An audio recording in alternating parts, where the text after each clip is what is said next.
Good morning my dear kids. Welcome to my kids garden. എൻ്റെ എല്ലാ കൂട്ടുകാർക്കും സുഖമാണെന്ന് വിശ്വസിക്കുന്നു. നമ്മൾ ഇന്ന് പുതിയൊരു ലെറ്ററുമായിട്ടാണ് എത്തിയിരിക്കുന്നത്. എല്ലാവരും റെഡിയാണെന്ന് വിശ്വസിക്കുന്നു. കഴിഞ്ഞ ക്ലാസ്സിൽ നമ്മൾ പഠിച്ചിട്ടുള്ള ലെറ്റേഴ്സ് ഒന്ന് റിവൈസ് ചെയ്തേ. ഏതൊക്കെ ലെറ്റർ ആയിരുന്നു? A, B, C. ഏതൊക്കെയായിരുന്നു? A, B, C. A B C അല്ലേ? നമ്മൾ 3 ലെറ്റർ ആയിരുന്നു കഴിഞ്ഞ ക്ലാസ്സിൽ പഠിച്ചത്. ഇന്നത്തെ ക്ലാസ്സിൽ പഠിക്കാൻ പോകുന്നത് ഡി. ഡി എഴുതുന്നത് എങ്ങനെയാണെന്ന് നോക്കാം. നോക്കിക്കോണം. Standing line, standing line, then curve. D. ഏതാണ് ലെറ്റർ? ഡി. പറഞ്ഞേ. ഡി. ഡി പറഞ്ഞു തന്നെ പഠിക്കുക. ഡി എഴുതുന്നതിന്റെ കൂടെ പറഞ്ഞു തന്നെ എഴുതണം. ഓക്കെ? ഡി. ഏതാണ് letter? Standing line, then curve. D. Okay, എങ്ങനെ എഴുതിയെന്ന് ഈ പോയിന്റിൽ വെക്കണം. സ്ട്രെയിറ്റ് ആയിട്ട് താഴോട്ട് വരയ്ക്കണം. എന്നിട്ട് എന്ത് ചെയ്യണം? ഇവിടെ വെക്കണം. ഇവിടെ വെക്കല്ലേ, ഇവിടെ വെച്ചിട്ട് ഇങ്ങനെ.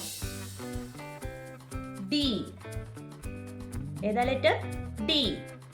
ഇനി നമുക്ക് 4 ലൈനിൽ എങ്ങനെയാ എഴുതുന്നതെന്ന് നോക്കാം. എങ്ങനെയാ പറഞ്ഞേ? ഇവിടെ പോയിന്റ് ചെയ്യുക, ഇവിടുന്ന് സ്ട്രെയിറ്റ് ആയിട്ട് താഴോട്ട് വരയ്ക്കണം. ഈ 3 ലൈൻസിൽ നിർത്തിയത് കണ്ടോ? ഈ ലൈൻസിൽ നിന്ന് ഈ ലൈൻസിൽ ശ്രദ്ധിച്ചോണം. എന്നിട്ട് എങ്ങനെയാണ്? ഇവിടെ പോയിന്റ് ചെയ്തിട്ട് ഇങ്ങനെ. ഡി. ഏതാ ലെറ്റർ? ഡി. ഏതാ ലെറ്റർ? ഡി. എങ്ങനെയാ പറഞ്ഞത്? ഇവിടെ പോയിന്റ് ചെയ്യുക, സ്ട്രെയിറ്റ് ആയിട്ട് താഴോട്ട് വരയ്ക്കണം. എന്നിട്ട് ഇവിടുന്ന് ഇങ്ങനെ.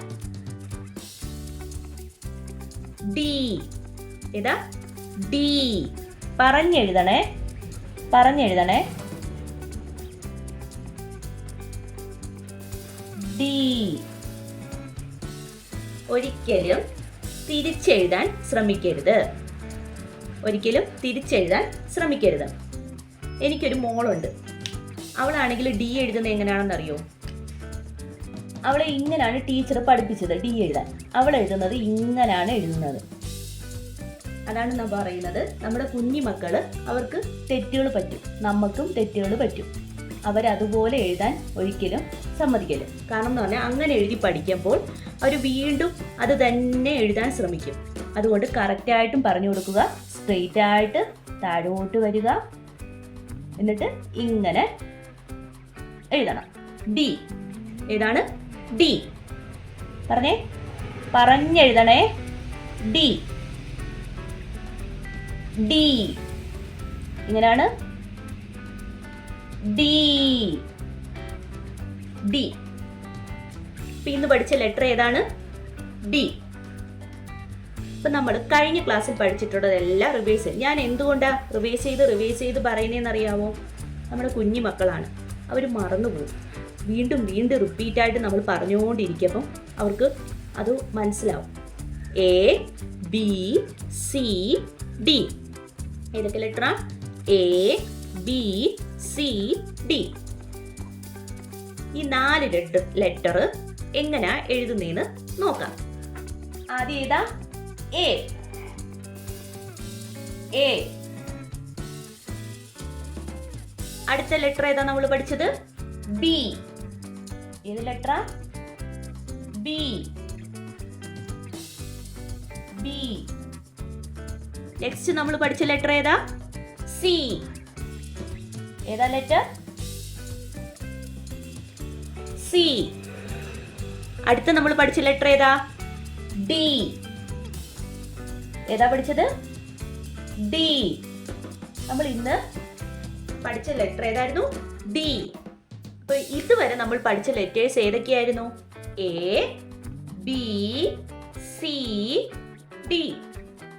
കറക്റ്റ് ആയിട്ടും പറഞ്ഞ് എഴുതി പഠിക്കണം. ഒരു പേജ് എടുക്കുക, അതിൽ ഈ 4 ലെറ്ററും എഴുതുക. ഡി എന്ന് പറയുന്നത് എഴുതി പഠിക്കാൻ ഒരു പേജിൽ ഡി എന്ന് പറയുന്നത് എഴുതി പഠിക്കണം. അടുത്തൊരു പേജ് എടുക്കുക, അതിൽ എ ബി സി ഡി ഈ 4 ലെറ്ററും എഴുതി നല്ലതുപോലെ പഠിക്കുക. അപ്പം ഇന്നത്തെ വീഡിയോസ് ഇത്രയേ ഉള്ളൂ. നെക്സ്റ്റ് ക്ലാസ്സിൽ പുതിയൊരു ലെറ്ററുമായിട്ട് നമ്മൾ എത്തുന്നതായിരിക്കും. അപ്പോൾ നിങ്ങൾക്ക് ഈ വീഡിയോസ് ഇഷ്ടപ്പെട്ടിട്ടുണ്ടെങ്കിൽ ലൈക്ക് ചെയ്യുക, ഷെയർ ചെയ്യുക, സബ്സ്ക്രൈബ് ചെയ്യുക. Okay, bye, thank U.